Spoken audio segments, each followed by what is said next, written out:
Right, you good? Yeah. Observation 1 is resolution analysis. A sub 1 is a resolution. The United States federal government should repeal the Economic Regulatory Relief and Consumer Protection Act of 2018. Definitions are contextual unless asked. The B subpoint is a policy around as indicated by the word should in the resolution. The C subpoint is that applies to utilitarianism. The one argument is that governments can have ethical obligations because they're not individual actors. The two arguments that probabilities are relevant because it's equals to an infinite number of people, which means it has an infinite magnitude to magnitude times probability. So the third argument is superior to all their impacts because ethics presumes that humans exist because that's what humans should do, which means that if we all decide that ethics observation 2 is inherent. Observation 2 is inherency. The bill shifts the too big to fail threshold from $250 billion to $50 billion, or from $50 billion to $250 billion. Plan is the resolution. Observation 3 is solvency. The one argument is no ways and means. The two arguments is that the bill hasn't been implemented yet because there's a time frame set on the bill, which means there's no reversal of what policies banks have to implement. Then it's one is the economy. A subpoint is the uniqueness. The one argument is that recessions are macroeconomically inevitable. The A subpoint is that there will inevitably be hype due to irrational action in the banking sector, which will lead to overinvestment. When that bubble collapses, it will inevitably cause a recession. And the B subpoint is that there will also always be differing prices of commodities in different places, which means that when there are supply chain shocks, it undermines the rule of one price economically, which causes a recession because there's inefficiency in the arbitrage system. The second argument is that specifically there's a bubble tech bio now in the status quo. The A subpoint is that investors invest in biotechnology without understanding the biotech sector. Empirically proven in Boston, where there are a ton of new investors who have moved from Silicon Valley from normal tech investing to Boston to do biotech investing. The B point is that biotech is different from any other technology. The little one argument here is the risk. It's inherently more risky because you have to test on animals and humans, which there's a stronger regulatory environment for, which means it takes longer to develop. The little two argument is the time frame. I did that above. It takes a lot longer to develop because there's a higher standard of approval from things like the FDA. And the little three argument because it also has a much higher chance of failure, not just because of FDA regulations, but also because it's a new emerging technology, whereas most silicon-based technologies are developed in the status quo. The links. The one argument is that the plan reduces the willingness of banks to bail out investors who invest in the biotech sector. In the status quo, we say that in the status quo, banks are willing to purchase the biotech companies from investors because they perceive the risk, the benefit as so high because of the high cost of pharmaceutical drugs. But the plan lowers the cap on being too big to fail, which means that the biggest banks are unwilling to bail them out because they'll go over the cap and will be forced to be deconsolidated. The second argument is that it also stops banking mergers because it means that banks are less able to merge because if they merge, then they would consolidate into something that's too big, which means that the federal government would have to consolidate them. That means there's less mergers, and it wouldn't have to consolidate them, which means there's less mergers in our world. The internal links. The one argument is that recessions holistically get better. They're inevitable now, but they're inevitable. They can get better in our world. The A point is that it increases the number of banks, which means that people have option to go to different banks. The B point is that it removes a provision in the act that allows people to freeze their credit when a recession happens, which means that people are forced to keep their credit active in the economy, which means that there's more value circulating in the economy, even in the event there be a recession, which is why the 2008 recession got so bad. The impacts. Second is biotech. The second instrument is biotech. The A point is that we're able to delay a recession because we stop the biotech bubble from collapsing, and the B point is that it also would collapse investment in biotech when the biotech bubble collapses because it means that companies are less willing to invest in biotech because they see the value of biotech stocks going down. The impacts. The one argument is the economy. The A point is that U.S. economic collapse goes global, which means if we can make the recession shorter, it will reduce a global recession because the vast majority of debt in the world is the dollar, and the dollar is the global reserve currency. The B point is that it causes diversionary wars, which are more likely the longer the recession lasts because people get more unhappy with their leaders the longer it takes them to prevent the recession from happening, which means that if we make the recession last less time, it reduces the risk of diversionary wars. The second impact is biotechnology. Two specific impacts. The A point is U.S. hegemony because biotech allows us to genetically engineer super soldiers who can counteract, for example, China's population advantage by having one soldier who's able to fight off 100 people, which solves hegemony. The impact of hegemony is that transition causes great power war because people start to fill in the power vacuum. The B point is disease spread. Biotechnology allows us to do things like CRISPR allows us to stop disease from spreading it because we can genetically engineer vaccines. The impact to disease is also extinction because global warming and increased consolidation of people as well as increased geographical mobility means that there's more bigger transition, means that people can get around more places, which means that a disease will inevitably cause extinction. Advantage to a soft power.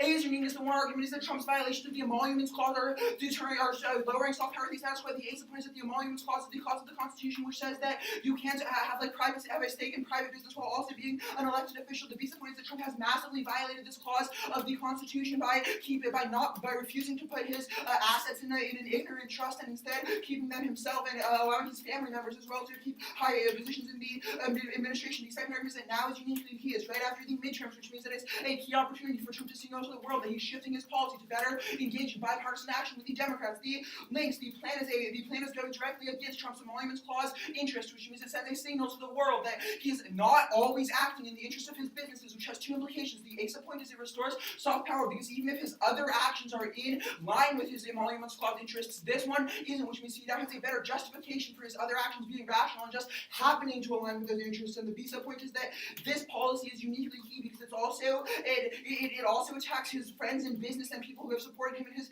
entire campaign, which means it is another signal that he's going against his political interests in order to do a rational policy. The internal news. The one argument is that Trump being perceived as rationalist keeps us being able to spread to give vaccines to other countries because otherwise they'll just perceive him as doing it in his own interest because of America First policy. And the second argument is that it's keep preventing proliferation because our allies want him to be acting rationally in order to think that when they're attacked, he'll defend them in order to prevent people from bandwagoning with China, preventing China to get more aggressive, which means that if Trump is perceived as rational, our allies think that our commitment to them is higher, which stops them from proliferating. Particularly, Japan is likely to proliferate in the status quo, empirically proven because Abe has weakened the constitutional protections against nuclearization. That causes NPT collapse because Japan is the only country with the ability to proliferate that hasn't, and is a unique symbolic country because they've been hit by a nuclear weapon. The impacts. One is creates a use or lose it mentality because new proliferators don't have a use or lose attention without hardened nuclear arsenals, which means that they have to use it before a conventional attack kills their arsenal. Second is disease. Trust from the other sheet, the underview.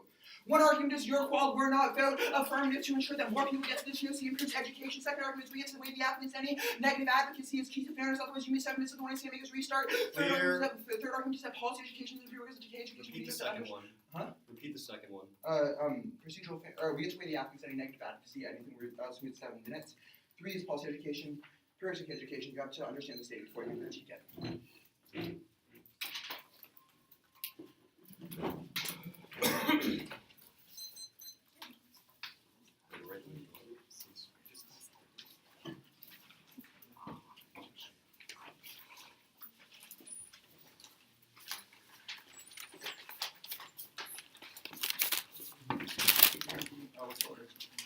Too often case. That's how you feel it. Are any of them No.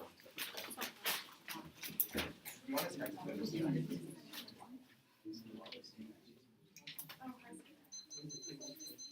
I can give a text if there's a CD. There's no counterclaim. Oh.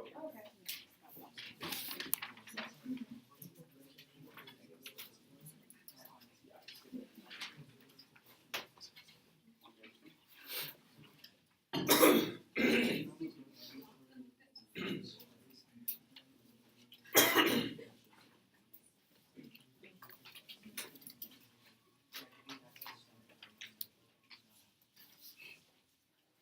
Great. Cool. It's in order. Sorry. Huh? It's just 2 dissents, What's the order on case? as you read it.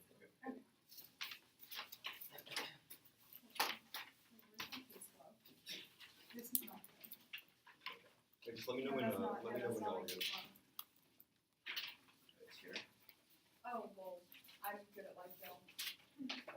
Hi, That is YouTube. a true statement.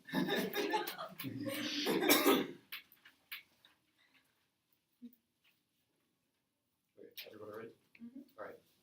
The first disadvantage is going to be consumer protections. The uniquest is that currently the Act does a lot more than raise the 50 to 250 million barrier. However, we're going to see if the Act also provides a lot of protection for consumers. Let's go through. The Act also provides a lot of protection for consumers. Let's go through a few of them. First, going to be there are free credit freezes. They make the same arguments why this is bad. Why this is bad. We're going to tell you why this is good in the future. But then the second argument is going to be it provides a new dispute process for people that currently are holding a lot of medical debt, which gives them the ability to actually internally contest the government processes because currently in the status because absent this protection, they pretty much just say you will be gouged out of this debt, and pretty much they're not able to even contest that debt exists and can be resolved in the first place, which means that the medical companies are just gouging these debt. If this like act gets eliminated, if they're just getting gouged by the medical companies, if this act gets eliminated, the third argument is going to be that this act also protects them from foreclosure on certain property waivers, specifically because of education, specifically education debt, specifically like because when education debt, this education debt is really special because they can like foreclose whatever you want because it's classified under a certain type of debt, and this specifically prevents banks from saying like when banks go under, this specifically like prevents banks from saying we want to collect all your education debt right now, otherwise we're going to foreclose on your entire property. And the fourth argument is going to be that this currently also protects student loan holders from like this exact like having accelerated like debt bankruptcies of a company. The big picture is that the most important protection right now is going to be the fact that it allows like it prevents banks from just saying we want to take all your student debt, we're going to collect all your student debt right now. If these banks go under, now let's go to the links. The first going to be that the plan specifically eliminates the freedoms for people of internally protest these unfair economic policies. Let's look at the example specifically. Let's look at fraud. First, credit fraud is increasing in the status quo. It is estimated to be increased like 2 times of a magnitude of an issue each year. And in addition, this like eliminating the acronym which prohibits what's this say? Prohibits consumers from purchasing. And when they're subject to fraud, they often lose hundreds of thousands of dollars because people just fraudulently use the credit card. And the banks are not able to check back for this, which ultimately means that they're not able to actually purchase a lot of these necessities. But in addition, this also causes people to lose their identities completely because there's literally someone else walking around in society with their identity. And the third one is going to be the like elimination of the plan allows people to be literally thrown out of society because the banks can now foreclose on their properties whenever they feel like it. And this consumer protection within the act is especially important. We can see that. In addition, like when they get thrown out of society because they're like getting foreclosed and all this, and fraud is like rampant. We can see that this encourages feelings of being like suppressed by the government, which ultimately results in decreased activism. And the fourth like is going to be that corporations and loan arguments can also what was it saying? Corporations and loan manipulating. And also corporations will begin like manipulating these loans because now they can like always arbitrarily force and collect these student debts, which is going to be especially bad, especially since these student debts are like a type of debt where you can like literally lose everything because they're like classified by the government as like the special type of debt. Yeah. Who like settles these disputes? Which disputes? Like your argument is that people are able to like do dispute resolution. Who settles? Like fraud and medical issues? Yeah. They're able to like negotiate with the company and stuff like this. The consumers have more points to interact with the system. Negotiate with the company, the government. Yeah, and the government is like a middleman. And Yeah. And the fifth argument is going to be that this perception of the government stepping away from protecting consumers, there are going to be a few impacts. The first is going to be that the decrease in activism actually keeps checking back for government abuse and resolving dehumanizing policies. Specifically, we can see that there a lot of the activism within the last midterm elections was able to check back for the Trump administration, which is an indication of how increased activism is actually key to checking back for dehumanizing policies. And in addition, also this ultimately leads to a lot of property because obviously if you're getting like your house foreclosed and the banks are collecting all of your debt on education because they want the money instantaneously, that would ultimately result in a lot of poverty because now you're forced to pay like $500,000 instantly. Otherwise, they can take your house, take your car, take pretty much everything. And ultimately puts people like into poverty, and that's ultimately really dehumanizing, causes a lot of death. Is there anything else on this? The second disadvantage is of student debt. Specifically, it's kind of like another disaster. Cross-platform arguments as to why the economy is always going to cross-platform their own arguments as to why the economy collapsing is inevitable. We're going to make a few arguments as to why the education bubble is going to be collapsing right now. And banks are going to try and gouge these huge education debts when it happens. The first argument is going to be that $1.5 trillion dollars worth of student debt currently exists and is only growing exponentially in the status quo. In addition, the NASDAQ analysts actually predict that there's going to be a collapse of this bubble of student debt in the status quo, which is an indication as to why this is going to happen right now. In addition, the fact that because education loans are so like special because banks are able to take literally everything because these education loans are under special classification by the government. This is the first thing that is going to be targeted by the banks when these banks go under cross by their own reasons. That's why the banks and every company will pretty much go under inevitably, which means it's just a question of which debts they're targeting. And specifically, the fact of the matter right now is that this like Consumer Protection Act allows these consumers to actually contest the bank from collecting all of their debt instantaneously. The alternative, which is the plan, it just pretty much creates the scenario where the banks can always just foreclose and take every single thing because the education debt is like because they're just able to like take all the education debt. And ultimately, you can cross-apply the links. You can cross-apply the same links as to why when they're like getting everything taken, this is ultimately going to be really bad in poverty. On the case arguments, yeah, top case is fine. On the economy point, go to the biotech bubble bursts right now. We're gonna. It's on the top of the government doesn't responsibility for that. What? So that doesn't responsibility enough responsibilities. Okay, what do I say? What more? Even if the government doesn't have full responsibility for citizens, the older citizens can Okay, even if the government doesn't have an ethical obligation to citizens and the like citizens, that's the only way. Yeah, then it's the only question of if citizens ethically support each other. On the economy, biotech is not going to be bursting the status quo. We can see that there's actually a decrease. There's like a very low investment in biotech. Biotech specifically, only like really rich people are able to actually invest in biotech because it's such a risky business. Which is that most people are not even investing in biotech in the first place. Which just means that you're probably going to buy the analysis that education is the biggest bubble that's going to pop, and it's going to be the main one that the banks are going to be taking advantage of. But in addition, they say that the plan is going to be able to like decrease the amount of like banks bailing out these bad investors. However, that's simply not the way the plan works. The plan specifically makes it so that these banks are way too big to be bailed out, which means that this is a question of whether the government is able to bail the banks out, not whether the banks are bailing investors. I don't think you have a link there in the first place. But in addition, we're saying that the banks are still able to bail out people regardless because the big banks, which are like always going to be stable under the economy, are going to be always have the liquidable like funds to actually be able to bail these investors. They are still going to be investing in biotech whether you like it or not. In addition, they say that the stop bank mergers. However, we're going to say that bank mergers is always inevitable because they want to create a monopoly on the market. It's only, in addition, we can probably make the argument that mergers probably don't matter in the first place because there is a consumer finance protection bureau that's going to be able to stop these mergers in the first place, which means that this is a non-unique link. In addition, they say that recessions are going to be able to get better. I don't think there's like this is really a link, but then then they talk about how like people can like stop. People will not be able to stop their credit freezes. First of all, we talk about why this is bad, and second of all, the fact that people are stopping their credit and freezing their credit is not causation for the recession in the first place. For example, the 2008 recession was caused specifically because the banks froze all their credit system, not because the consumers froze all their credit system, which means that when the banks still freeze all their credit system, that means the recession still is going to be really, really bad. And there's only a risk that the plan is able to resolve for this on the soft power arguments. Sorry, not right now.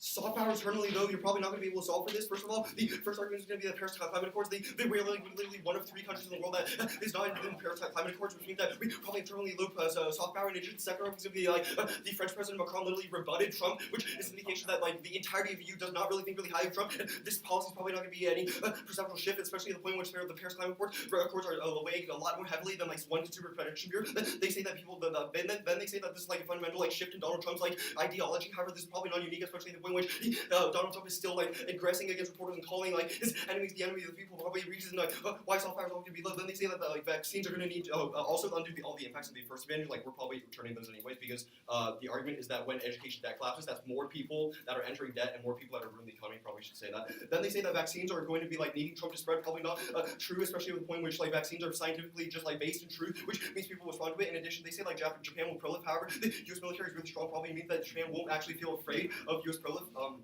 Just to clarify on the education point, it's the education people hold the student debt will go more into debt, and that causes a way bigger bubble and way bigger collapse in the economy because like all the students just don't have money.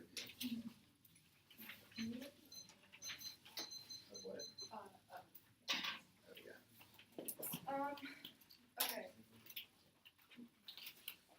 There are many sheets in this debate, so I'm gonna.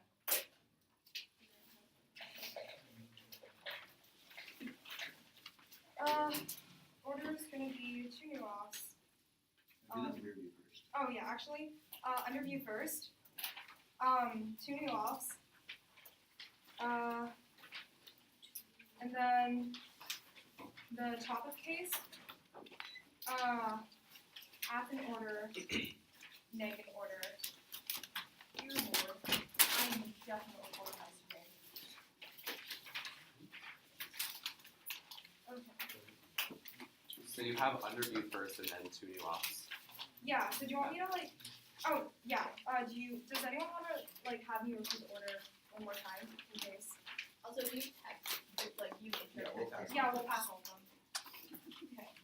So just one question, are you referencing the top of the app? Yeah. We're going, the 1AC underview, 2 new offs, like topic case, and then, like app in order, and then, this as an order. I'll use my phone because it comes up. Okay. Is everyone ready? on the 1AC interview, they say they dropped that they're qual, which means you should vote for the app. That's probably a really easy app out right there. Yeah. More people qual, more people get Yeah. When more people qual, that means that more people get education from the GOC, conceded education impact, which means you have to vote app. Yeah. Next job.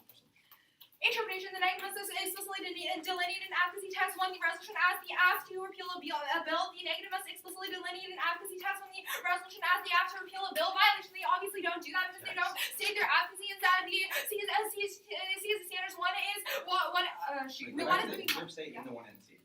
in the 1 is yeah. Adding the 1NC. Adding the 1 NC to the inter. CS standards. One is maybe target not having delineated delineated advocacy tax means they can literally shift out of any argument that they read because they can just re-clarify the 2AC. This is especially key in a bill because they can just defend that they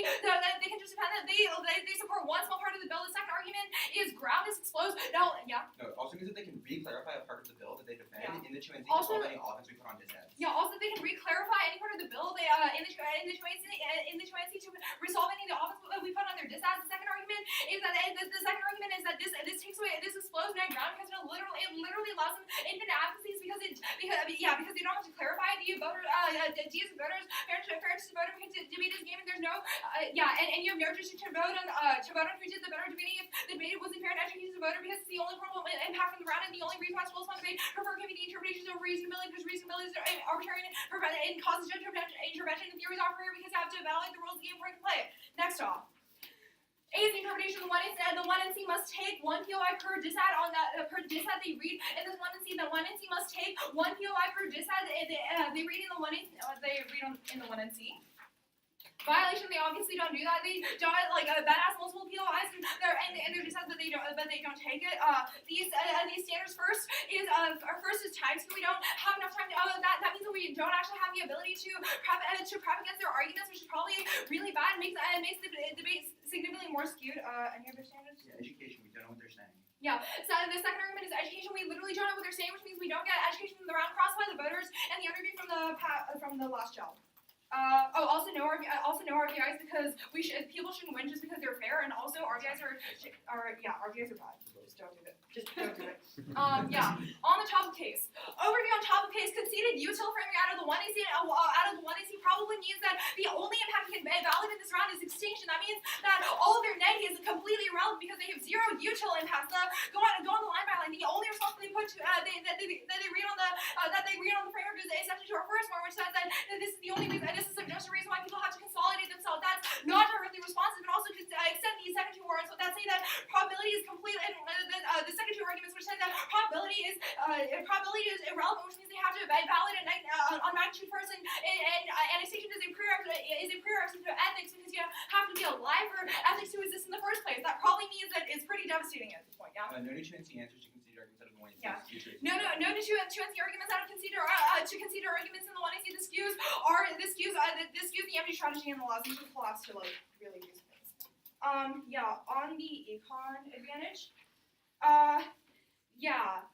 First on the link level, they read much more often than how the government is still going to be able to people are still going to be able to be bailed out. But the fact that the government probably doesn't want to the fact that the government probably doesn't want to do anything. It probably is defense to the offense, which means that there's a risk that we get the link. Yeah. They say that people only invest in biotech because they know it's risky, but they drop the argument that there's hype around this industry, which means that investors are They say that people won't invest in biotech because it's risky, but extend the argument where we tell you that there's hype around the industry, which means that people don't care about risk level. This is the kind of irrational investment that is uniquely dangerous to the economy. Look to the past two bubbles, for example, the .com bubble, because people were excited about the internet. That's what causes really problematic recessions. Also extend the rest of the uniqueness arguments. If there's a risk of a link, that means it's try or die for the app. Extend the impact level. We tell you that recessions cause a longer recession causes a higher chance of diversion in a war, which is probably really bad. And also extend the impacts on biotech did you read the super soldiers? Yeah. On super soldiers and also how that's really important for global warming, which kills everyone. Extinction first. We did not read about alarming impact. Oh, is there not? Okay, never mind. On the second advantage.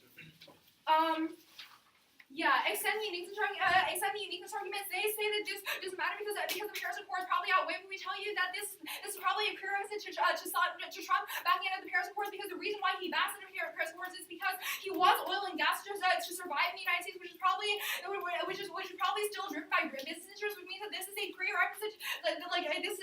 Countries value this as a prerequisite question to the Paris Accords. They tell you that there's no link with because Trump shifts. The argument is Trump shifts ideologies all the time, right? The argument is that people think right now he's only acting in his business interests, any singular Yeah, action against any the business. singular action against his business, and like the reason why Trump is so shifty right now is because he's only acting in his own interest. Any action against his interest makes him seem way more rational and allows him to justify his other actions on things that are not necessarily business related, and makes it look more like a coincidence that the two of them are related. Anything else? That's conceded out of the one Yeah. and answers every piece of defense they have. That's conceded out of the one I see and answers every single piece of defense they have on this sheet. Extend the impacts on how soft power is key. Oh shoot, where is this sheet? Extend the reason why soft power Soft power stops prolific because our allies were more rational, which was Yeah. what them. Extend how soft power stops prolific because our allies think we're more rational and decrease proliferation, especially extend the Japan scenario, which is really dangerous. Also extend the biotech. Use it or lose it. Extend use it or lose it. That's like a pretty easy extinction impact for you, and also extend the biotech bubble impact. Go on the neg. Recession's inevitable. Yeah.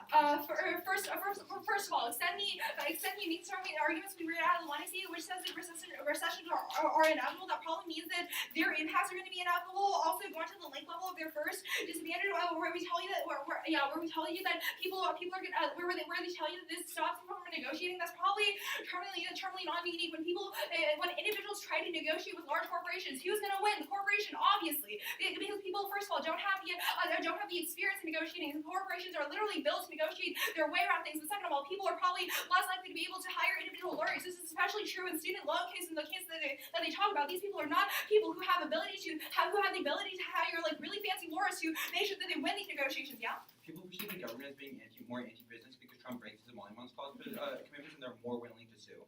Yeah. Wait. What? If people perceive the government Also, if the people perceive the government to be stepping away from business interests, then they're more likely to sue. Is that right? Yeah. Okay. Then they're more likely to sue, which is probably a term. They also tell you that that banks are already taking money from a bunch of people. Are gonna end up taking money from a bunch of people. But that's probably non-unique. there's no extinction impact. Yeah. There's no extinction impact on this. Don't evaluate it. Dropped util framing. Sorry. On the second argument, I think the link story is pretty much the same. They also kind of end up in they say that education debt is really important, but it's not like there's no education debt right now. People are gonna listen to students. Also no extinction impact. Don't vote on it.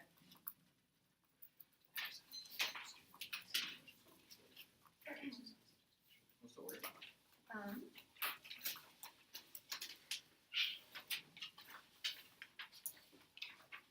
I'm gonna go the underview, the two theory shells in order, in the same order you read them. The topic case stuff. Then neg in order, then app order. This one. So case-wise, it'll be consumer protections, student debt, econ soft power.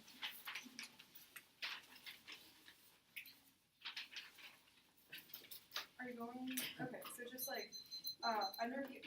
underview, two theory shells in order, and then neg in order, and then app in order.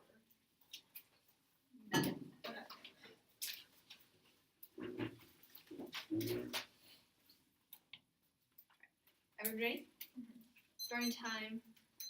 Now, first of all, in the underview, this little blurb about how you have to, because we called it COC, it's key to education. We're going to say this is an argument, which means that you have to look at an offense-defense paradigm, that their argument only functions if it's not offense-defense paradigm, so any risk of link means you have to look at the impacts. They literally say presume. Okay, we're gonna go for offense defense. Yeah, offense-defense means that even if you presume, you still have to look at the impacts of the case. On the first theory show about how you have to have an advocacy in the one and say counter-interpretation. The negation must defend an advocacy or the status quo throughout the negation speeches. The negation must defend an the negation must have an advocacy or defend an advocacy or the status quo throughout the negation speech. So and also we're defending the status quo even if we don't have a specific advocacy text. We are defending the advocacy of the status quo. It's pretty inherent in the resolution that by negating the resolution, we're defending the implementation of this bill, what is happening in the status quo, which they say in their own inherency, which means that at the end of the day, it's probably not screwing them out of that much ground, especially at the point where they have enough responses and they're able to have a lot of theory shells that they generate in their next speech. So on their students, first of all, they talk about this as a moving target. First of all, Again, in the norms of parliamentary debate, it's implied the word negating the resolution, specifically when we support the bill inside the links of our case. That probably means that inherently there's no proven abuse of loss of ground. And second of all, the fact that we have links that are specifically contextual to the resolution, contextual to an adequacy of sticking with the status quo and sticking with the plan, probably means that there's nothing they can have a moving target on. And they say that we're always going to re-clarify the further speech. Even if we had an advocacy text, we'd still be able to re-clarify things in our speech because they make responses to it, which means that's going to be inevitable no matter what the advocacy of the negation is. Now, second of all, they say this is going to explode Ned ground. First of all, at the point where we read pretty contextual negation points, and we're not bringing up new points in the MO, nor are we planning to. That's probably not going to be proven. But second of all, again, no proven abuse to the point where they're able to generate responses. On the voter level, first of all, they say compete interpretation. We're going to say you should prefer reasonability because at the end of the day, the point where they're able to read multiple theory arguments out of the MG and leave us with the block to respond to that. That means they always get gold in terms of the PMR, which means at the end of the day, you should probably be preferring reasonability because it's probably an unfair thing to have in debate, especially at the point where the affirmation gets the first and last word round. But second of all, that reasonability should be pretty important because theory is a silver bullet argument, which means that at the end of the day, if they win one of their two theory arguments, they're going to be winning the round, which means you have to hold them to really high threshold to win every standard as well as gut check the argument that they're actually winning on theory, which is probably a reason to be preferring the negative instance. And second of all, they say this is a priori, but okay, that's fine.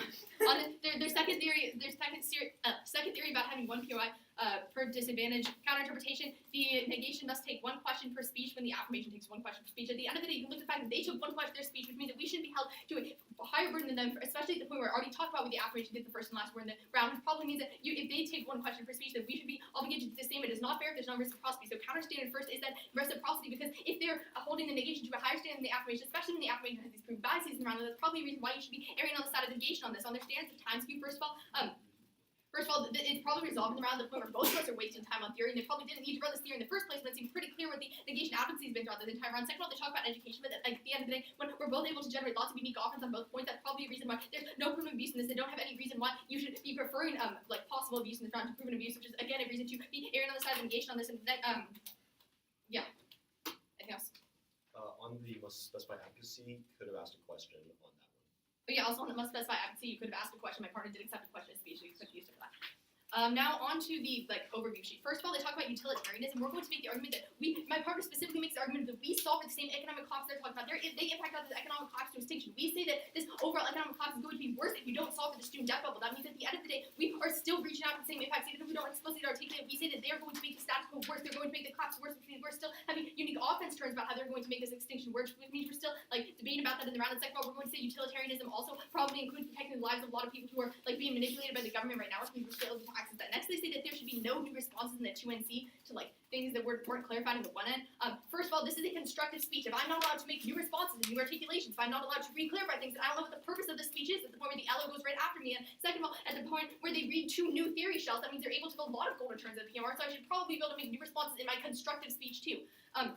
And finally, they say probability is irrelevant. We're going to say both of our impacts probably have the same magnitude because we're both impacted out to how this economic collapse is going to affect people, which means that regardless of probability, we're both arguing under magnitude, but we're going to say that our links are probably going to make more sense in this instance. So now let's go on to the negation case. First of all, we talked about consumer protections. They say if the recession is inevitable, that means that our impacts are always going to be inevitable too. But at the end of the day, if a recession is inevitable, both cases' impacts are going to be happening either way. It's just a question of whose impacts are ultimately going to be worse. And we're making the argument in our case that things such as the student debt bubble are going to lead to worse impacts, and the impacts are inevitable on both sides. And second of all, we're going to say that this is actually a separate level because even if the recession is inevitable, we're making the argument that the consumer protections aren't protecting people from a recession, they're protecting people from unfair action from the government, which is obviously inevitable in the status quo. For instance, the fact that the government doesn't protect people from credit fraud right now, but this act specifically allows people to freeze credits, to lose their identity in the state, and aren't able to make purchases. That is probably something that we solve for unique gun litigation that is not functioning under this inevitability recession. This is just a functioning under how the government works and how policy works right now. Next, they say that there's not going to be people can't protest the government because there are no negotiations. Corporations always win. First of all, we're going to make the argument that having this act is better than not having the act at all because there's literally no possible way for people to protest the government because even if people rarely win these cases, there's still the possibility for them to win cases under the world of the act where there's not that if there's no possibility for people to protest the government, that means at the end of the day people lose all hope, and that's the entire argument we're making. Even if people don't win these cases, it still allows them to have the ability to have hope that they can win the cases, hope to protest the government. We specifically make arguments about how activism is key to preventing things like economic collapse. So the point where they say economic collapse is terrible, it's going to lead to this giant war. We're going to make the argument that the only way to prevent this war is to have people who are confident, protesting dehumanizing policies, protesting things the government's doing that could risk the economy. And the only way people are confident and have this activist mindset is by having these consumer protections, having the faith that they might at least have a chance of fighting the government, which is probably the links that they're not responding to enough. And finally, they say that we don't have an extinction impact. At the end of the day, we specifically talk about how this is going to help check back for the end of economic collapse, and they cross-apply their own reason why economic collapse is literally going to lead to extinction. That probably means that that's like the truth in this round. Now, on our second point about student debt, they say nobody listens to students. Even if nobody listens to students, cross-apply what I just said about this having like people having hope to like change the economy. And second of all, extend the fact that student debt is going to be much more like impact the economy in a monetary standpoint than their biotech, which means that even if you buy that nobody listens to students, financially, it is still going to be a lot worse for the recession if the student debt bubble collapses because people are constantly going to be in debt and people constantly have to have like banks take back. It doesn't matter if nobody listens to students. This literally stops banks from being Yeah, able to gouge. It doesn't matter if nobody listens to students because this stops banks from constantly making student debt worse when they're not able to pay it back. That is the unique argument we're making because we're going to say that there's a lot more money in the student debt when banks are always constantly able to do this and a bunch of people go to college than there is in biotech. The recession is always going to be worse under the world of the affirmation because of this argument, regardless of whether or not they're able to protest the government. It's a question of how much money is invested in these things in the status quo. Now let's go into the affirmation case. First of all, they talk about the economy. I have a few things to extend. The one thing they mainly extend is that people don't care about the risk because people are rational actors. If people are rational actors and people don't care about the risk of investment, they don't solve. If people don't care, if people are rational actors, that means even with the plan, they're still going to invest in biotech. They're still going to make like risky bank mergers because they're irrational. Everybody's irrational means their plan can never solve. But additionally, extend a few pieces of defense here. First of all, is that big banks always have liquidity, which means big banks are always going to want to invest in risky things. Number two is that extend the fact that big banks mergers are always inevitable because they always want to monopolize the market. Extend the fact that the Finance Bureau is able to check back for the harms they talked about because any unfair mergers are able to be checked back by this. It means at the end of the day, they can see too much defense to win any of their impacts on this point. Second, on soft power, they say that basically Trump, this singular policy is going to make Trump look like he's finally standing up against his businesses. Even if this happens in the short term, we make the argument that in the long term it's never going to change because Trump is always doing things, he's always doing terrible things at press conferences. Soft power is terminally low. So even if this does change perception a little bit, in the long term he's just going to keep doing things that ruin soft power and there's not going to be any notable impact. And they don't do enough work on this defense, which is the reason why you should be there in a minute.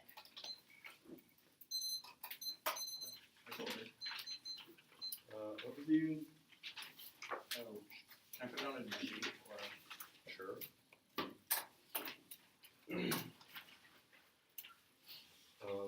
This adds In order. case theory. I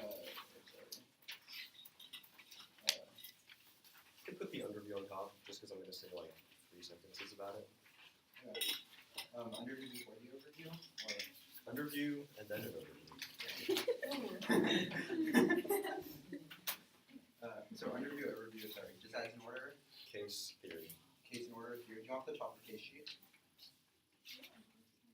I mean, Just it doesn't really matter. Yeah, The only just- thing on there is util, which we both do. Just sign it, just sign it. Alright, everybody good? On the your call, work on arguments, you specifically say that it's only a presumption argument, which is that you look to the content of the round first. On presumption arguments, you look at the round first because it's a presumption argument. On the overview, the economic dissatisfaction serve as a like huge link to the entirety of the affirmative and are able to frame out the entirety of the affirmative impacts. In addition, we have terminal defense against a lot of their link chains, which means that they're not able to solve it by the repeal of the act in the first place, which means it's just a question of whether we have these consumer protections in the first place to actually prevent the student bubble collapse. Now go to the stats. The first is that which is going to be really critical for them. It's going to be a long-term impact. We're going to be able to solve for a lot of these consumer protections because we're going to be able to keep people from being protected against fraud. In addition, we're going to be able to protect students from having their prices gouged, from their prices gouged because these banks want the loans immediately. The articulation here that's really going to be really specific is going to be the fact that in the long term, no matter if there's economic collapse or not, we are stopping this. But in addition, it's especially important right now to stop the banks from like gouging these consumers for their bank loans, which means that we still gain access to a lot of their activism arguments, which are able to check back for a lot of which are able to actually check back and mitigate any sort of impact that they're gaining off of soft power because The argument that activism checks back soft power, I think, is new. So activism decreases human rights by decreasing really terrible human That's Human not rights is soft also power. something. Human rights and soft It's a- power are not the same thing. All right, Human and rights then I are will make the argument that It's I will make the panel, argument that so.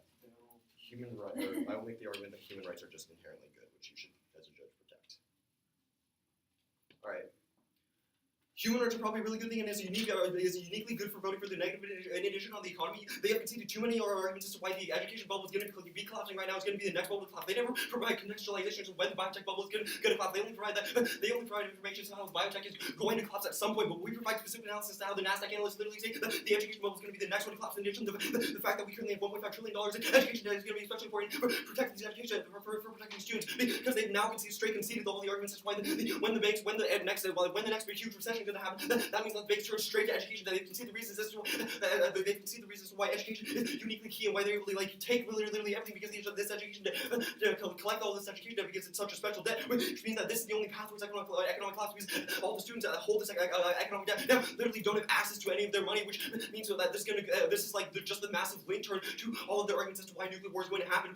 They say util is on their side, however, this is just a link turn to the dis side, which means that we have a util nuclear war scenario on our side as well. They have conceded too many arguments as to why like the student debt bubble and NASDAQ analysts literally all say that the next bubble is the student debt bubble, and the fact that their piece of defense as to why like nobody listens to students is not sufficient because the act literally prevents banks from saying we want your money now. It doesn't matter what the students say. It's like saying banks, look, you can't do this. On the economy point is not going to be any sort of reason to vote for them, specifically because they lost on the link turn, the dis link turn. But in addition, you can look at all the defense arguments as to why the links are their own links are not able to function in the first place. For specifically that banks are still going to be able to buy all these investors. But in addition, they can also have mergers whenever they want, and you can also extend across the defense that says credit freezes don't really matter when it's consumers themselves.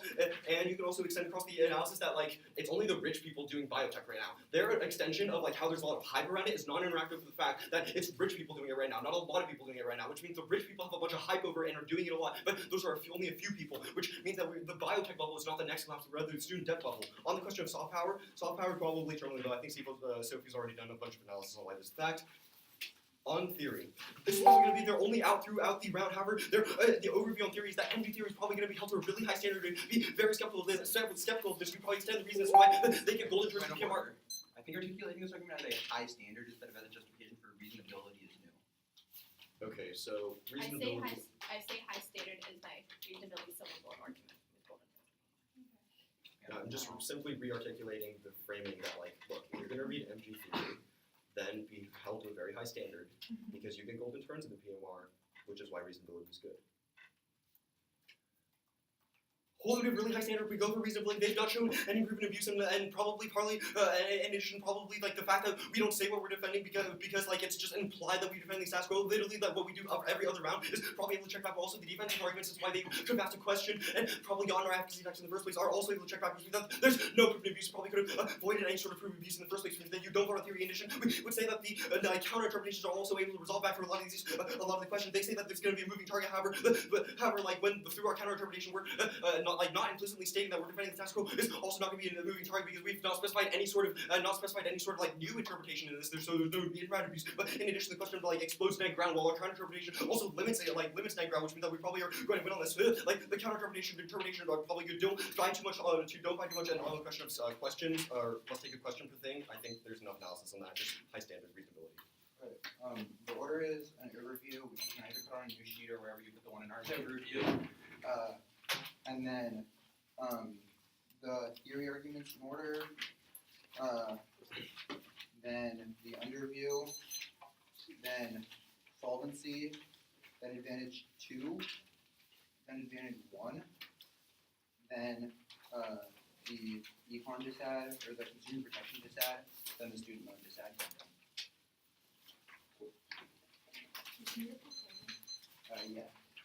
Overview, theory in the 2AC's order, underview, top of case, advantage 2, advantage 1, econ DA, or consumer protection DA, student loan DA.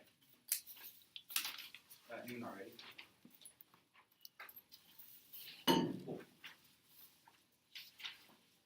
Overview, I don't know where they got this idea that our argument is about presumption, but the word presumption was not in the 2AC on this argument. Our argument is just that because they're qualified and we're not, you should vote affirmative because less more teams get to the 2AC and get better education independently, even if you buy their responses true out when they don't get you 2NC answers to conceded arguments out of the 1AC, which means that it was conceded out of the 1AC, and there's 100% risk that this argument is true. The theory shells, I'm not going for either one. I'll concede we meet on the advocacy text theory and the counter interpret on the POI's theory. They have no RPI, means they can't get offense here. The underview. Extend our argument, which is saying you should always vote affirmative when they're qualified and we're not. It lets more teams get to the TOC, which means there's more education overall because the TOC is inherently an educational experience, which is a conceded argument from the 1AC. Their only argument is that this doesn't function under an offense-defense paradigm. There's no warrant for why that's true. One, they say that we said presumption. We never said presumption. Two, our argument is that it's more educational, which is obviously an offensive argument, which means that this argument is just patently untrue. It's also new in the 2NC, which means I get golden answers, which means that you should presume them, or presume in a different context than presumption. My arguments are presumptively true. Independently. Winning the case. Solvency. Start on the argument that they don't get new block answers to conceded arguments out of the QAC. They have two responses. Their first is that it's constructive, but there's no terminal impact of being a constructive. The argument is not that you don't get any new arguments in the 2NC, but just that you don't get new arguments, new responses to arguments that you straight conceded out of the 1AC. You concede that this skews your strategy in the 2AC, that skews our strategy in the 2AC, which makes it impossible to be affirmative, which is the only actual offensive argument on this debate. Your second argument is that we get golden turns because we read new theory arguments, but the new theory arguments obviously weren't conceded out of the 1AC, which means we don't get golden turns on them, which means that this doesn't function in the context of this debate, which means you don't get new block answers to conceded arguments out of the 1AC, which means that you're voting on the underview inherently. But the util debate, straight up concession of the argument that probability is irrelevant because distinction has an infinite magnitude, means the only relevant impact is extinction. If we win any risk of offense, they say they function under extinction, fine. They said you have to value the lives of people, no, because that's a finite impact, whereas our impacts are infinite. The soft power advantage. The only argument the bloc has on this sheet is that soft power is terminally low because of other bad action that Trump does, but they've dropped an articulation out of the 1AC and 2AC that any action which goes against business interests is sufficient to trigger the Brinks-Warren link because it allows Trump to create a perception that he's not only doing what's in his emoluments clause interests and instead is doing things rational, even if his other policies were in business interests, he can justify them on the basis of them being rational because now he's done other things which are against his business interests, which they conceded articulation, and the reason they've also conceded that now is uniquely key because it's right after the midterms, means that we always outweigh one on time frame because now is the key time for Trump to resolve these impacts, whereas we can't resolve these student loan debt in a while. We don't know exactly when it's going to collapse, but two, we outweigh on scope because we have an impact which impacts everyone in the world, which is proliferation. It happens a lot faster than economic collapse because of the 1AC's articulation about how it takes a while for a recession to escalate into a diversionary war because people need to become upset at their leaders, whereas prolif causes war instantly because there's use it, or as soon as you proliferate, you immediately get the use it or lose it mentality. Extend our uniqueness argument that soft power is low in the status quo because of Trump's violations of the emoluments clause, and the link argument that the plan saves it. I did that work above. The internal link is conceded in the debate. It says that soft power is key to stop Japanese proliferation because they will need to perceive that we're acting rationally and will defend them against China. They've conceded that causes militarization because they've conceded that causes militarization, and they've also conceded that militarization causes prolif, which escalates the collapse of the NPT and creates a use it or lose it mentality where you have to use your nukes before they get destroyed by a conventional assault because you don't have hardened second strike capabilities. The economy advantage. Straight concession in the entire debate that recessions are fundamentally inevitable means that even if they win, then they can stop this recession or make the recession slightly better. There will fundamentally always be recessions. I can also explicitly concede their argument that mergers are inevitable in the long run, which means that we're never going to be able to shorten the length of a recession because mergers will always happen, which means there will always be only one bank to go to. They've dropped that the key internal link to making recessions better is increasing the number of banks and preventing consumers from freezing their credit, which means that they can't even access any offers off of making a recession less bad. It means that we have a substantial amount of terminal defense on the only impacts that they have in the debate, which is the argument which is about the economy, means that which is an independent reason that our soft power arguments outweigh the consumer protection dissent. There's not enough engagement in the bloc with the argument that the soft power advantage is a straight link turn to this argument because the only world in which people are willing to sue the government is if they perceive it as being less risky business. The thesis of this argument is functionally conceded, which means that the advantage always outweighs. Even if we don't win our independent arguments about probability and time frame, it still turns the entirety of the dissent because in a world of low soft power, there is terminally no risk that people will repeal to the government. Their only response to this argument is that it's try or die, and some people will sue, but if not enough people sue, there's not enough pressure on corporations to solve this. But also, it doesn't matter. The underview is super clean. They don't get new 2NC responses, and even if they do, their new 2NC response is not good. It means you vote out.